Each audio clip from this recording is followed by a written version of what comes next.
Guys, good morning.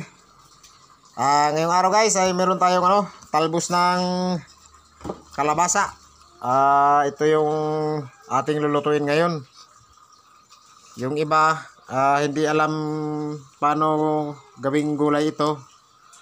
Ito naman ay lulutuin ko lang sa yung lauoy lang, yung tawag na nila lauoy lang. O nilaga lang, sinabawan. Ito, masarap ito. Lagyan natin ng bagoong. Yan. Din tayong ubod ng kawayan. Ayan guys. So, tatadtarin lang natin ito ng pino para ihalo natin. Ayan.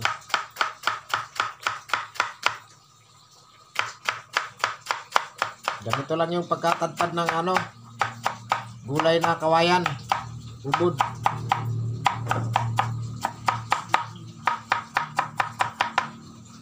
Yan. Ayan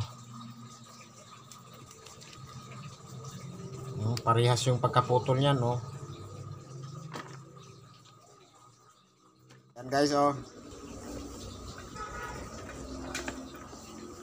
sasabawan natin ito. Yan. Una natin nilagay yung ubod ng kawayan kasi papakuluan pa natin ito. Isabay na rin natin tong kalabasa. Yan, na may ginaya tayo ng mga 1/4 lang kasi mix yung gulay natin. Sasabay na rin natin yung luya tsaka yung sibuyasers. Yan, simpleng luto lang ito guys. Lagyan lang natin ito ng bagoong. Naman ang ating kalabasa. Huhugasan lang natin ito. Pag kumulo na, saka pa natin ito ilagay. Yan. Sariwang-sariwa yan guys, lahat ng gulay dito. Kasi bagong pitas yan. Ang tanglad para sa kanyang dagdag aroma. Yan guys. Diara, colors na. Kini na ang tamang oras para ilagay natin yung talbos ng kalabasa. Ating bagoongers. Magbutang tadi gamay pod. Bagoong natin guys, ako lang yung gumawa nitong bagong kong dito guys sa bahay. Napakabango. Magbutang po ta diri gamay pod para isubak man nato ni sa atong gulayers pod. Tansayin lang natin ang dami kasi pag masubrahan, sobrang alat din. Kini na ang tamang oras para ihalo natin yung ating kalabasers. Talbos ng kalabasers. Ayan guys, sariwa ito guys. Ayan. Diretso na pala yan lunod guys, hindi na gayat-gayatin yan kasi ganyan lang talaga yan. Kasi pag naluto yan, nalulusaw din yan Yan. Mix natin yun sa ating gulay na gulay rabung, tawag dito. Ito yung kalabasa at saka yung rabung. Ubod ng kawayan kung tawagin dito sa amin. Dabung. Yan guys, napakasarap nito guys. Yan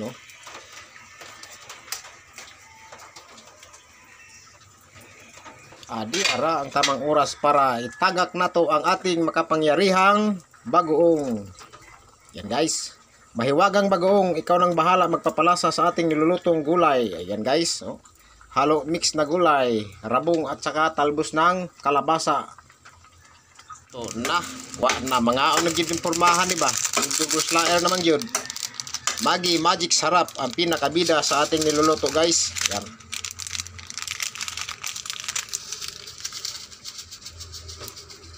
Simpleng luto lang to guys, pero masarap ito. Ara luto na. Nya, sa patong gilat mga unta. Bebe. Tikman na to. Ang sarap. Makrima, malasa, masustansya. Ara mga naging impormahan sa patong gilat, automatic bigwas na puntahan di ara ang atong sabawers na napakasarap. Bebe, ang bango. Ang bango. So, ano pang hinihintay natin? Bigwas na tayo guys. So, hanggang dito na lang. Thank you for watching and God bless po. Automatic bigwas na